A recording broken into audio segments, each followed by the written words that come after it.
welcome to our 10th episode and our final episode of season 2. Wow, that's a lot. I can't It believe is. it. I know.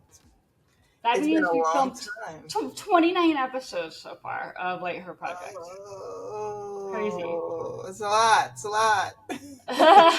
All right, so all right, we love opening up and how our week is going so far. So, how is your week going, Vixen? My week actually has been tumultuous. It has been a roller coaster of ups and downs. But I can say I do believe it's going down. My daughter has been sick, and she doesn't take Oh, sick well. mm, You know, she is definitely a baby when she's sick. You know, the uh, like men, you know, very, very needy when she's sick. like But men. I'm okay with that. I'm okay with that. So, yeah, she's been a little just, like the usual fever, cough, sneezy type. But still, it's just, Oh, okay. Well, so you've had to attend to a sick child. yeah, That's never fun. no, never fun. Because you feel, it wrenches at your heart a little bit, I'm sure. and even though they're grown, but they're needy grown, more Yep, so than normal. like men. Yeah, need Well, direction. my week was so busy because I was on vacation the week before, and you come back and there's so much stuff that's just accumulated that you've got to do. I remember somebody saying to me, "You need a vacation after your vacation. You really do." Like it was a lot. Like it was overwhelming this week coming back, but I think I finally unburied to a point where now it's like a manageable busy. No, no. So, are you saying that when you came back, things were not laid out by day and category and everything for you? Oh, sure they were, but there were 500 of them. And you only have 24 hours in a day, so it was a lot. Yeah, It was a yeah. lot. Okay. That's what they say. All right, let's talk about today's topic. So, it's unwind your mind, ways to rest and recharge. All right. Yeah. Wow. While we're talking about vacation, I need another one. Okay. We did another quiz. We found this one. It's called Inner House Studio Relaxation Quiz. And as always, I prefer quizzes where there's no gatekeeping. You don't have to give them your email. It was like a 2-minute quiz. So what it's doing is it's assessing the different ways that you relax. And there are 4 different categories that they put you in. So, like, one is visualization, which is using your imagination to relax, like picturing being on the beach. Creative, so using your creativity to relax, which could be painting, drawing, and there's sensory, using your senses of vision, smell, hearing, taste, touch, like a type of stimulation to help you relax, like petting an animal. Yeah, And no. I don't know. And then the muscle relaxation, which is like the physical relaxation, whether it's physical activity or it's like a physical touch, like getting a massage or going to a spa. So those are the 4 types, and it scores you on a scale of 1 to 100%. So, Vixen, what did you score the highest on? You would have thought I would have scored the highest on muscle relaxation, but I didn't. It's visualization because I do have a very active imagination. Mm. And it did show in this survey, but I probably, my activation of my imagination is probably a little much to be a grown up. Like, I never really lost all that, Oh, okay. Okay, that's nice. adulting. That's actually really good from what I hear. Having that active imagination is so important for your longevity, for your health. So I actually scored lowest on that. I don't have an active imagination. I just want to be where I need to be. I don't want to think about it or like pretend it's there or whatever it is, you know. I scored the highest on muscle relaxation because I'm a very active person. So like I enjoy being outside. I like hiking, I like all this stuff. And I also do like, you know, getting a massage. You know, that my muscles are usually tense. They're tense right now. I can't wait to see you a Friday Vixen. So I scored the highest on that. Um, the But what about the lowest. rest? So the next one for me was actually the sensory, which isn't Hmm. surprising, like petting a cat, you know. So Right. I can touch, see you yeah, on that. yeah. My muscle relaxation, sensory, and creative were all within a couple percentages of each other. Hmm. Like my visualization was highest, more than like 20 points higher, but those were like within 5% So of one that's actually another's. good. So I guess I'm Yeah, pretty well rounded. yeah.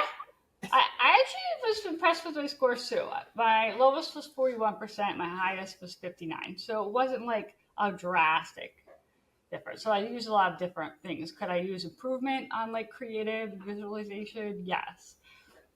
Um, but I thought it was a good little quiz to take. It's just always good to have that self awareness of how you relax.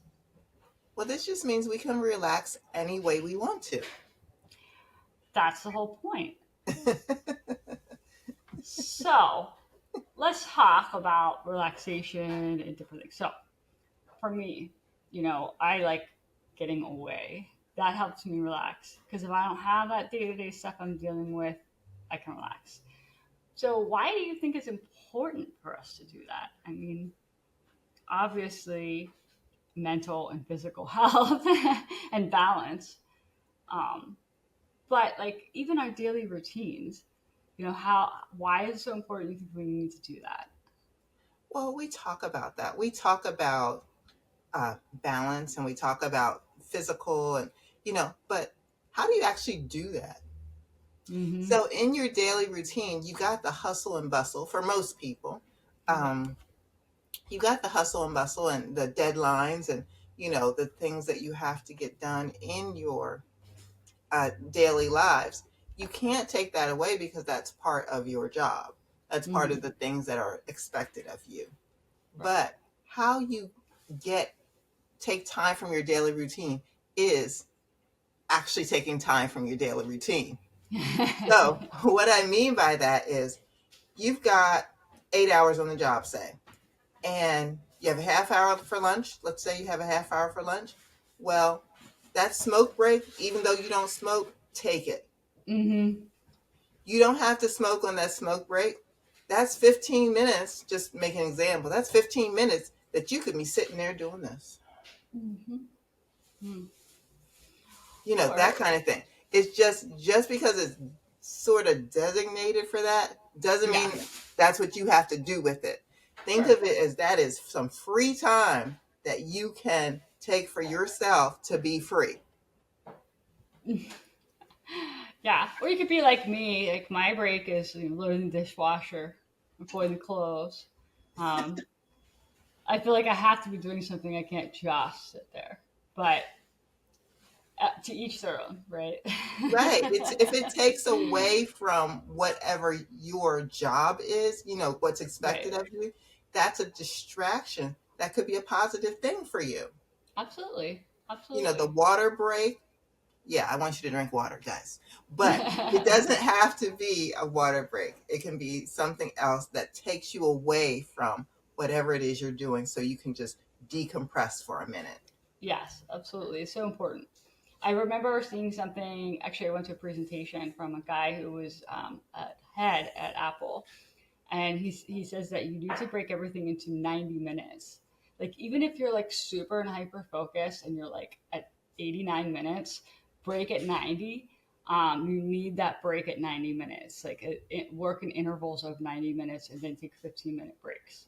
And I remember in the presentation, he actually made us get up out of our seats and actually go outside and take a walk and come back. So, how do you typically take time away, and what benefits have you noticed? I love my best self, my best day usually is a nap. Now, I'm not necessarily taking a nap, but I'm in my bedroom space. I could be propped up in the bed, shoes off, like legs crossed, just relaxing. So I'm good with a Yeah, pillow. Like it's gotta be I must have three pillows, like three different pillows, yeah, like for different situations. yeah. But I have the little neck pillow. I've got the pillow that's squishy. I've got the pillow that's firm. Like pillows. It's important, You people. should have an Amazon storefront, okay? The pillow, right? The right pillow. But yeah, just having that space. And then I have a TV in my room just in case. Sometimes, not a lot, but I've got the sound music, the waves, and Mm, all that. So just being in my bedroom space, even mm-hmm. if it's 15 minutes, like Yeah. that is good for me. Mm-hmm. You have to go away from it. For me, I actually like to physically do something. So I'll take 10, 15-minute breaks and just hop on the treadmill upstairs, or take a walk outside. Or, like I said, doing laundry, dishes, something. I just need to get out of my seat because I'm sitting all day. And it's like I feel lost. So I need to get up and do something. Um, when it's time away, like time away, like you're going away for a while. I think Hmm. for me, I need a place that's warm and has a beach. But I know when I come back, I always feel so like refreshed and I have perspective. Just you just sometimes need that time away to like get you out of your typical routine and come back with just a different perspective on things. So you had time to step back from it. Yes. You had time to step back from it. For Yeah. me, if I'm going to somewhere like the beach, it needs to not be warm. Mm. I'm the one who I have the sweater around me, and jeans maybe rolled up at the end, because I don't like it's too hot. It's just too Yeah. it's too hot. I like it, and it's too many people. So Mm. I like it when people like it's not beach season Hmm.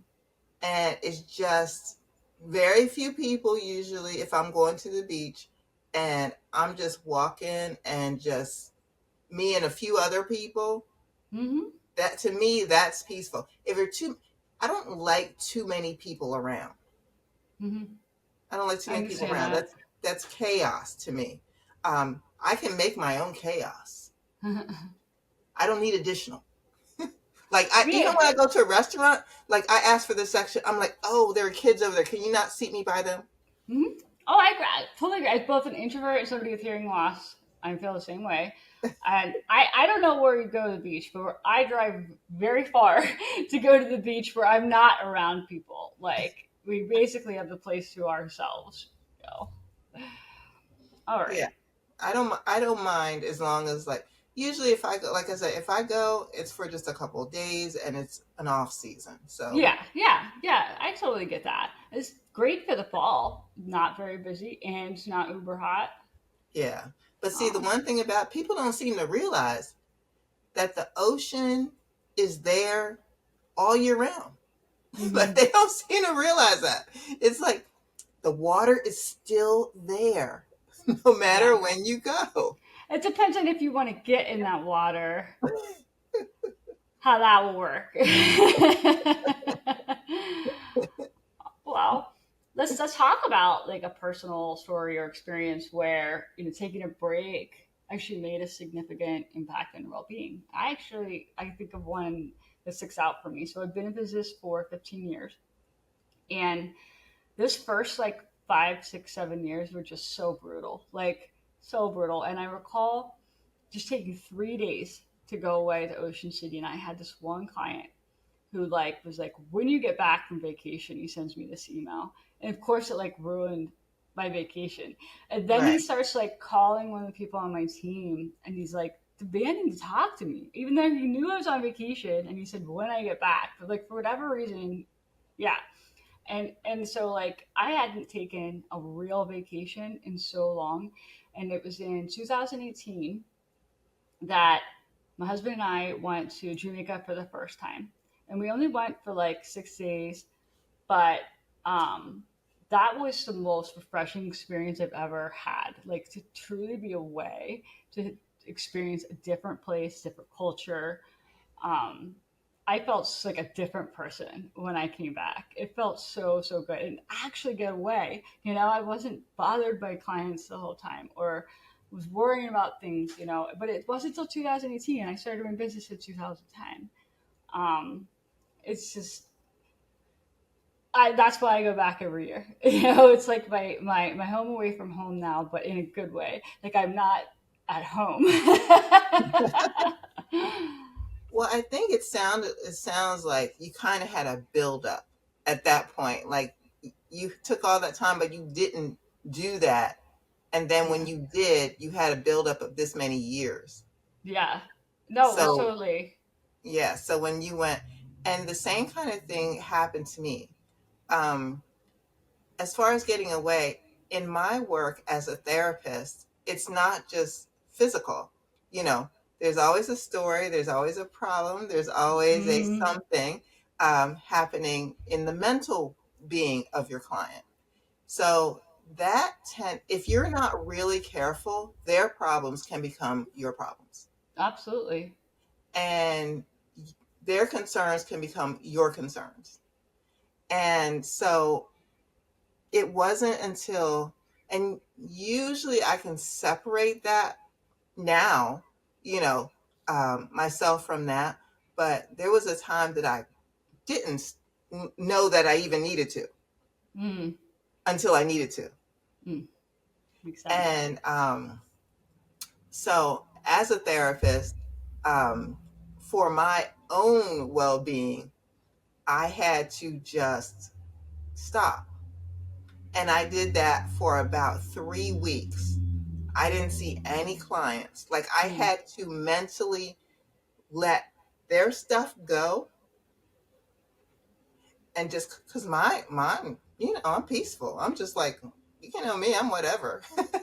But it became where I was concerned for her about this, and I was concerned for him about this.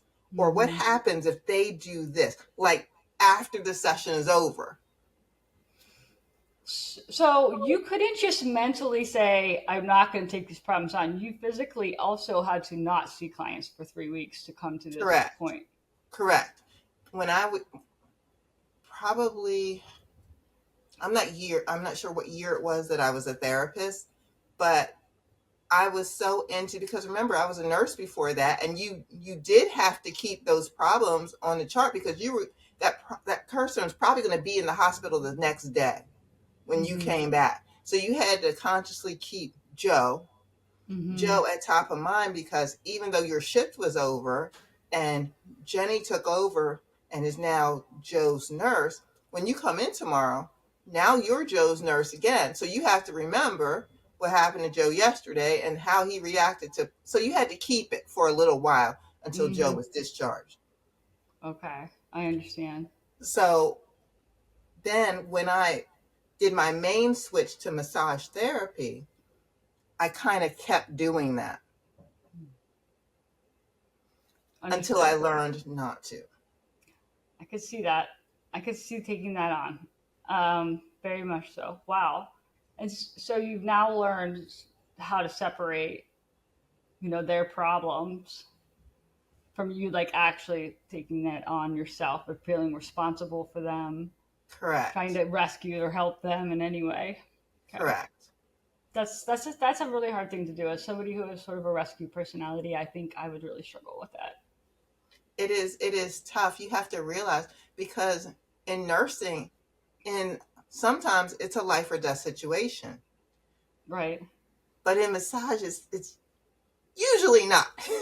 Yeah, Usually not. understand. But I had this same, I need to take care of you and Hmm. thought this and monitor and watch. And I had that same thing when I moved over massage, and I didn't leave that there.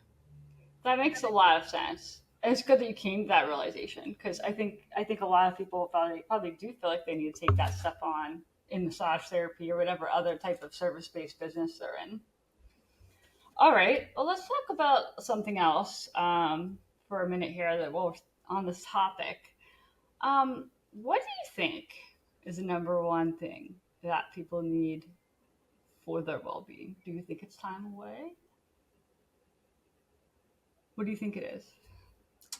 And why? Um, I notice that a lot of people tell me, um, and I see signs of actually sleep deprivation. Mm-hmm. Um, the reason they're just, first of all, they got stuff on their mind. They Yeah, don't learn to sure. react. That Yeah. part, first part, they never learn to relax. Mm-hmm. So if you don't learn to shut it off, I've heard this a lot. If they don't learn to shut it off, they get either choppy sleep or they don't sleep well at all. Yeah.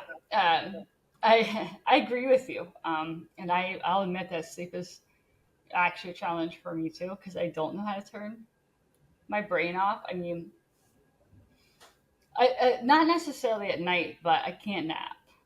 I can't like take the middle of the workday and just I can't shut my brain off. It's so activated by that time. You know, I can do things to relax, but sleep is not one of them. I had to Um, learn. I'm sure. I know you can train yourself to do it. I've read that. Like there are ways that you can actually train yourself to do it. Yeah, I I had to learn. Yeah. So, um, how do you think this lack of sleep is like affecting our daily lives and our overall health? Well, um, it depends on the amount of sleep that you actually get. If you get close to the amount of sleep that you should, you'll probably be okay. Mm-hmm. But actually, if you don't get enough sleep, it's like you're drunk. Mm-hmm. I've read that before. Actually, statistically, they did a test with people who were actually drunk and driving, and people who were like they had sleep deprivation driving, and the results were extremely similar. It's kind of scary. Well, you sleep, and it's like, did you ever drive somewhere and you don't know how you got there? Like you were almost in a trance because you've done it, you've taken this route a million times before, but you Mm. really can't recollect how you got there this time. I don't drive much, but True that. I can totally understand that as far as like if you've had too much to drink. You're like, I don't remember going to bed. I don't remember, having that conversation. I've been there before. So So, that yeah. same kind of deal in that you can make decisions that you shouldn't be making. And people don't, and that's the thing, what they don't think of it as terrible because they're not drunk. Like, Right. I'm just you know, tired. or they're not on medication that, Yeah. makes you tired. They don't think of lack of sleep as a that much of a problem. Yeah. It is a huge problem. I mean, I know just aside from just feeling tired and lethargic, like my productivity it's in the toilet if like I don't get enough sleep, and especially if you don't get it like several nights in a row. Then you start to actually feel like a zombie, and you're just like going through the motions, but you're not there. It's like the lights are on, nobody's home. you know. um, Yeah, it's actually. I would say this probably a pretty big epidemic. I think as Americans generally, large percentage of us are not getting enough sleep. I have a friend. She was browsing like one of those like HSN or QVC or whatever, and she said a couple days later, this exercise machine showed up at her door, but she didn't remember ordering it. Oh my gosh, no, that's bad. She Oh wow. Okay. she fell asleep, and but somewhere between being tired and actually falling asleep, she didn't remember taking the Wow. actual actions to order this. That's when you know you're tired and it's time to get some rest. And rest, like, I also think, it's a cumulative. Like, it's not like, oh, I just didn't sleep well for a night or a couple of days. Like, it affects you cumulatively. Like, you have to have that consistent sleep. And I know Nathan and I are trying to prioritize sleep for ourselves. We don't always win at it because life gets in the way, but like, it's something we're really focused on trying to do because we know how we feel when we don't get sleep. We don't like feeling like that. Let's just face it. So, let's talk about some tips for how we can improve, sleep quality. I know for me, like, well, first of all, like limiting the alcohol or the food because I'm a night junk food person. Love my junk, but I notice I don't sleep well if I like binge on junk food right before. Hmm. Hmm. I find that creating a sleep routine, um, your body can be trained, like you talked about, but it doesn't take a whole lot. It just takes No, consistency. yeah. So even something beside your bed, um, and this one might really, people won't like this one, but put your cell phone out of reach. Mm-hmm. Oh yeah, that blue light like gets that monkey back in the head. It it totally activates your brain. You're not going to be able to relax. I mean, I agree for keeping it on for emergencies. If someone needs to call, seriously, if, you know, your mom or somebody calls you in the middle of the night or whatever, I agree keeping it on. But I don't agree with having it right there because Mm-hmm.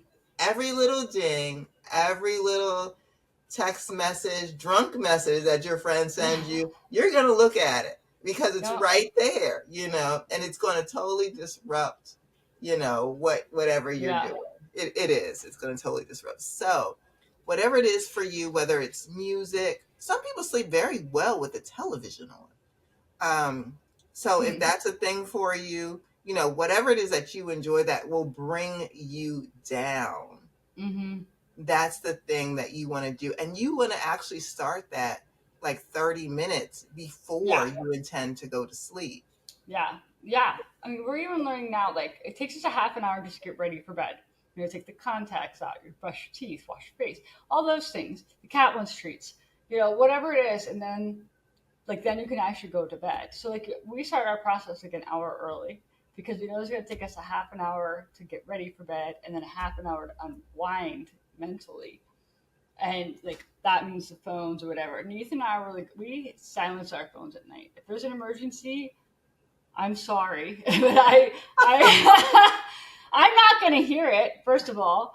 And for him, he's had too many non-emergencies that he's tired of it interrupting his sleep. Our actual alarm system, besides the alarm, is actually hooked to our phones. Like, if it's a false alarm, they'll call us and say, "Hey, is everything okay? Did you tip that alarm?" And if we don't answer, the cavalry is coming, honey. Mm. All of them. Oh my. So Yeah. that's the kind of alarm system we have. So it's best to answer the phone. See, I don't have that alarm system. If nothing's truly wrong, then, answer the phone. If you can't answer the phone because something's truly wrong, I mean, Yeah. send them all. But yeah, so for us, it's best to answer the phone. Hey, I with you there. But it's not gonna wake me up. I will say, however, I'm one of those people who wakes up like between 1 and 3 in the morning, and the first thing I do as I check my phone. And then I get sucked into watching kittens dancing or something. Bad habit. I shouldn't do it. Just So, put the phone out of arm's reach. sorry to anybody who gets text responses from me between 1 and 3 in the morning, but that's just when I seem to wake up, and then I'm like, now what? Time to scroll. Well, we're coming to the end of this podcast. This was a great season. I think we got a little spiky this season, which was great. We showcased a little more of our personality. So, I'm looking forward to what's going to happen next. I know Vixen is starting a podcast. I'm starting a podcast as well. So, we're kind of like a band that, the artists like actually do some of their own things too. We're in the podcast band. But then we'll come back together Come at back. some point, and We'll be like the Eagles, the after hell reunion tour. freezes over. Yeah. Well, I just want to thank everybody for tuning in to the Lightheart Project podcast, and you can follow our conversation online with our hashtag. And in the meantime, keep it real. Real women With real talk.